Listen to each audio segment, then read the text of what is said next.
Apa yang istimewa dari bulan suci Ramadan tahun ini? Pemirsa, bagi Menteri Pariwisata dan Ekonomi Kreatif Sandiaga Salahuddin Uno, kami akan ajak Anda untuk menuju ke kediaman Sang Menteri. Saat ini sudah ada Vena Kintan yang siap berbincang bersama dengan Mas Menteri di situ. Silakan, Bang Menteri ya, Nundro ya. Silakan Vena Kintan dengan perbincangan Anda bersama Menteri Sandiaga Uno. Assalamualaikum warahmatullahi wabarakatuh. Selamat petang pemirsa TV One. Saat ini saya akan mengajak Anda untuk kemudian berbuka puasa bersama dengan seorang tokoh yang juga seorang pengusaha, politisi, bahkan pernah menjabat sebagai Wakil Gubernur DKI Jakarta pemirsa. Kini menjabat sebagai Menteri Pariwisata dan Ekonomi Kreatif. Siapa lagi kalau bukan Pak Sandiaga Uno. Saya mau sapa langsung Pak Sandiaga Uno pemirsa. Assalamualaikum. Waalaikumsalam warahmatullahi wabarakatuh. Pak Sandi, ini saya enaknya panggilnya Pak, Mas atau Bang nih? Yang Mbak Vena nyaman aja manggil. Biar akrab panggilnya Bang Sandi aja. Boleh, kan, ya? boleh banget. Oke Bang Sandi. Itu Mbak Nur panggil aku Bang. Kalau Ibu manggilnya Mas. Ibu panggilnya Mas ya. Bang aja nggak apa-apa ya Bang ya? Boleh. Aman ya. Boleh Oke. banget. Bang Sandi, ini kan kita semakin dekat ya menuju Lebaran. Saya mau tahu aktivitas dari Bang Sandi karena kalau saya lihat di sosial media sampai hari ini nampaknya masih sibuk keliling-keliling Bang. Aktivitasnya apa aja selama bulan Ramadan? Jadi bulan Ramadan ini tentunya bulan yang penuh rahmat, bulan yang penuh berkah. Kebangkitan ekonomi pasca pandemi ini mulai kita rasakan dan harus kita pastikan agar kebangkitan ekonomi ini mampu untuk menciptakan peluang usaha dan lapangan kerja bagi masyarakat kita. Ada 4,4 juta lapangan kerja yang kita targetkan diciptakan 2024. Oleh karena itu, bulan suci Ramadan ini kita harus bergerak terus. Keliling kemana-mana ya Bang ya? Mulai dari kemarin di Aceh, sampai ke Sumatera Barat, Jawa Timur, dan beberapa provinsi lainnya ke destinasi-destinasi wisata, sentra ekonomi kreatif. Karena kita melihat nih persiapan mudik Lebaran ini kan saya menyebutnya mudik ekonomi. Kita harus secara cepat mampu mengambil peluang ini karena 240 triliun rupiah akan kita ciptakan dalam pergerakan mungkin salah satu yang terbesar di wilayah Asia Tenggara ini. Oke, Bang Sandi, ini kan setelah keliling kemana-mana ya, mulai dari Aceh sampai beberapa kota lain, pasti kan bertemu dengan masyarakat Bang. Ada nggak kemudian keluhan atau curhatan yang disampaikan oleh masyarakat ke Bang Sandi? Kira-kira apa aja? Yang konsisten yang disampaikan ke saya oleh masyarakat, pelaku pariwisata, ekonomi kreatif ini adalah harga yang terasa membebani, terutama harga-harga bahan pokok. Kebutuhan pokok, harga-harga sembako, telur, bawang, beras kemarin sempat naik. Tapi alhamdulillah di 2 minggu terakhir ini dengan gerak cepat dari seluruh elemen pemerintah dibantu oleh masyarakat dan dunia usaha juga, harga-harga sekarang berangsur terkendali. Yang kedua yang selalu menjadi keluhan adalah lapangan kerja.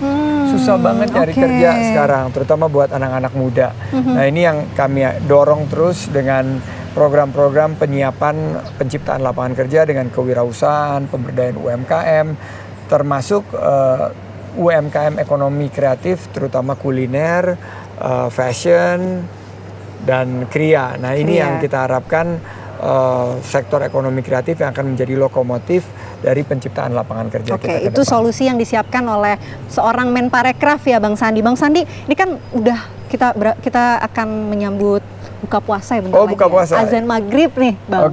Biasa keluarga buka puasa di mana sih Bang? Buka puasa di rumah aja karena sekarang kan ada himbauan dan instruksi dari Bapak Presiden agar kita tidak jor-joran membuat buka puasa yang mewah dan akhirnya tidak berempati kepada masyarakat. Kita baru saja lepas dari COVID, jadi banyaknya buka puasa di rumah aja sama keluarga, terus juga buka puasa sama Mbak Nur, sama Sulaiman, dan ini momen-momen yang spesial yang kita bisa rasakan untuk bulan suci Ramadan ini adalah kualitas dan intensitas kita sebagai keluarga inti, karena 2 anak saya itu masih di luar negeri, jadi kita kadang-kadang terhubung dengan digital, tapi buka puasanya ya di sini. Di sini boleh diajak lihat Boleh, sedikit silakan. Sini dulu Bang. Sebelum kita berbuka saya mau lihat secara sekilas. Sini aja kali Bang, dari jauh. Nanti saya aus Bang, udah ngelihat menu yang ada di meja sana Bang. Itu buat buka puasa kita ada menu-menu standar ya, kurma, terus ada es-esan tuh kayaknya. Dan kayaknya kalau buka puasa tanpa gorengan kayaknya nggak. Kurang bener banget. Lengkap, karena dia tuh yang juaranya tuh gorengan Lah, tuh. seorang yang Sandiaga Uno makan gorengan? Masih makan gorengan. Masih makan gorengan Walaupun Bang? terbatas ya, karena seneng tuh yang kriuk-kriuk, terus yang gurih-gurih, yang asin-asin. Setelah buka yang manis ya. Baik. Ini kan masih belum berbuka ya Bang ya. Nanti kita singgung soal makanan nanti kali ya kalau udah berbuka puasa. Tapi Boleh. saya juga mau tanya soal gimana sih cara seorang Sandiaga Uno bisa membagi waktu. Karena kan sampai hari ini masih sibuk kemana-mana. Membagi waktu dengan keluarga itu gimana Bang? Tadi ketemu Mbak Vena ini baru banget baru menengok kesiapan Ancol, Taman Mini, dan beberapa Sibuk banget destinasi ya, Bang, ya? wisata. Jadi sibuk banget. Jadi membagi waktunya itu saya alokasikan membagi waktu secara kualitas. Jadi sahur itu harus bersama sama Mbak Nur dan Sulaiman. Setelah itu berkegiatan, jika waktunya memungkinkan saya mengantarkan Sulaiman ke sekolah. Dan setelah itu kita gantian, Mbak Nur yang jemput dia dari sekolah. Belajarnya karena susah ketemu, Sulaiman kadang-kadang belajar di kantor di tempat saya. Oh iya, jadi, suka ke kantor belajar. Suka ke kantor belajar, jadi saya kerja, dia belajar, terus jadi kita saling tahu, suka berinteraksi, sholat berjamaah, kadang-kadang bersama-sama. Jadi kualitas inilah yang kita tingkatkan saat bulan suci Ramadan, karena dari segi waktu ini sangat padat. Sudah gitu kita harus menyiapkan begitu banyak kegiatan untuk kebangkitan ekonomi kita, karena tahun ini kita perlu bersyukur nih, di antara negara-negara lain Indonesia ekonominya yang membaik ya? Ada di posisi yang sangat-sangat baik.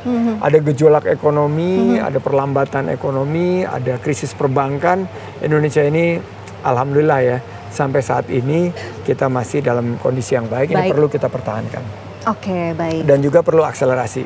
Karena kita menyiapkan transformasi seperti digitalisasi, transformasi berkaitan dengan arah kita untuk menuju ekonomi hijau, dan juga energi baru terbarukan. Pokoknya kita sangat optimis ekonomi kita ke depan. Jika kita kompak, bersatu padu, kita bisa percepat mencapai Indonesia maju. Oke. Bang Sandi, saya ingin minta pandangan dari Bang Sandi nih mengenai makna Ramadan. Bang Sandi melihatnya Ramadan tahun ini sebagai apa nih Bang? Ramadan tahun ini tentunya kita bersyukur, ini Ramadan pertama setelah mungkin 2 Ramadan pandemi sebelumnya yang begitu sulit kita ya menghantam bersyukur Indonesia. Dan kita mendapatkan rahmat yang luar biasa dari Allah Subhanahu wa Ta'ala dan membawa keberkahan dari segi geliat ekonomi. Ramadan ini juga bulan pengampunan, bulan maghfirah. Kita mungkin selama ini banyak salah di antara kita di tengah-tengah pandemi, saling menyalahkan, pemerintah menyalahkan masyarakat menyalahkan pemerintah. Dunia usaha banyak yang kehilangan omset. Ini sekarang kita mulai saling maaf-maafkan dan meminta maaf juga kepada yang Maha Kuasa. Dan bulan Ramadan ini adalah yang saya sebut sebagai bulan kebangkitan ekonomi. Karena konsumsinya meningkat. Karena dengan mudik yang sekarang mencapai 124 juta angka yang diestimasi oleh pemerintah, maka akan tercipta yang saya sebut mudik ekonomi. Jadi ekonomi yang berbasis mudik itu jumlahnya sekitar 240 triliun. Ini berkah yang bisa dibawa ke seluruh wilayah Nusantara dan akan dibawa juga ke perkotaan. Baik, Bang Sandi, ini kita sudah menjelang waktu azan maghrib, Bang Sandi. Tapi sebelum itu pemirsa, kita masih akan melanjutkan perbincangan dengan Bang Sandi nanti setelah berbuka puasa ya Bang ya. Sementara kita terlebih dahulu pemirsa mendengarkan tausiah bersama ya jelang berbuka puasa. Nanti kita akan ngobrol-ngobrol lagi Bang Sandi. Kita saksikan terlebih dahulu pemirsa tausiah menjelang berbuka puasa berikut ini.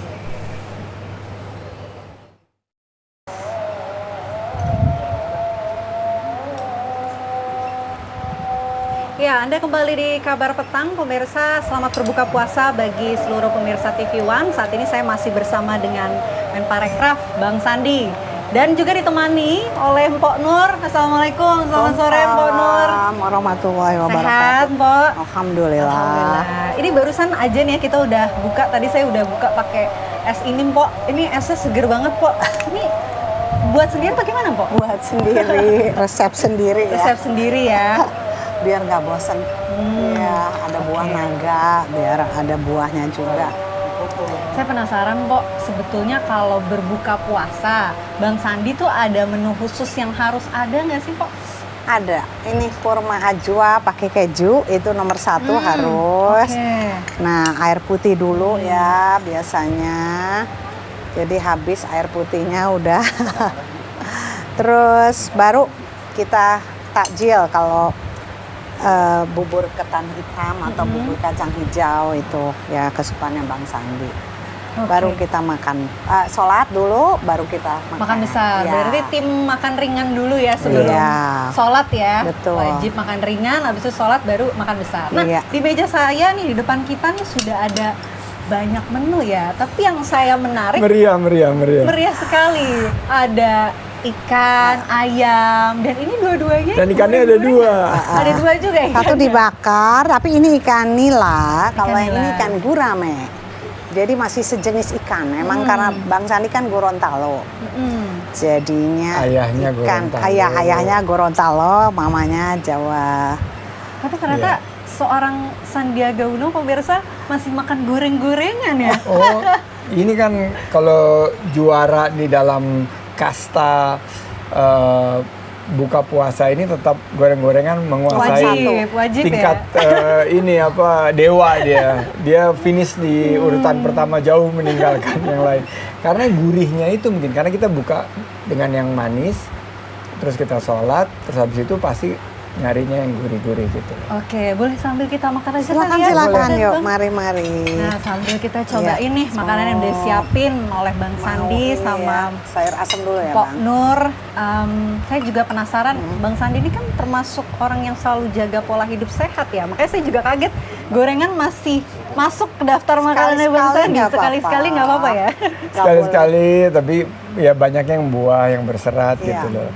Tapi karena memang mungkin momen khusus ya kedatangan Mbak Vena sama TV One nih. Aduh, terima Tiba-tiba kasih nih, loh. biasanya sih nggak semeriah ini nih. Ini mungkin Mbak Nur menyiapkannya yang sangat over gitu loh. Ada sayur asam dia lagi ngidam kayaknya. Biasanya nggak seramai ini ya? Biasanya nggak seramai ini biasanya jam 2 atau Semeriah. 3. Karena ada saya ya Bang ya. Mungkin ya, mungkin Rekan-rekan banget. Timun, terima kasih loh. Biar ini Bang mangkoknya. Tapi ada nggak sih tips apa ya jaga kesehatan baik itu di bulan suci Ramadan dari seorang Sandiaga Uno yang bisa sharing ke pemirsa TV One? Pertama istirahat yang cukup. Jadi itu selalu jadi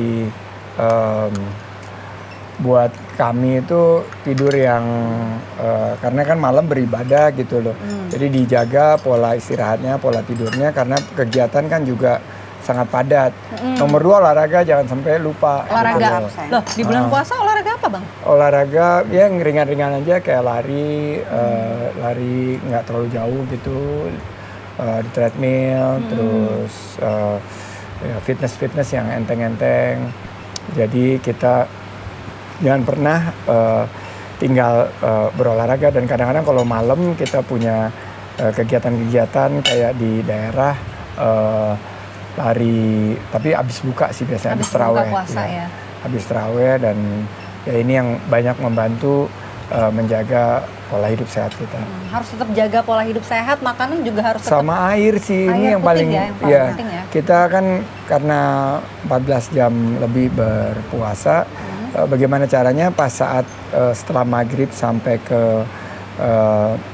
imsak ini kita asupan airnya dijaga gitu loh, tetap ada gitu karena nanti kebutuhan tubuh kita sama air itu bisa kita sediakan pas saat malam menjelang nanti sahur. Oke. Pok Nur, ini kan saya udah tanya ini nih tadi ke Pak Sandi, ke Bang Sandi. Nah, kalau Bang Sandi ini sebenarnya masih sering berbuka puasa di rumah nggak sih? Karena kan aktivitasnya banyak banget, sibuk banget. Sering nggak? Masih sering. Masih sering. Alhamdulillah, karena memang beda ya.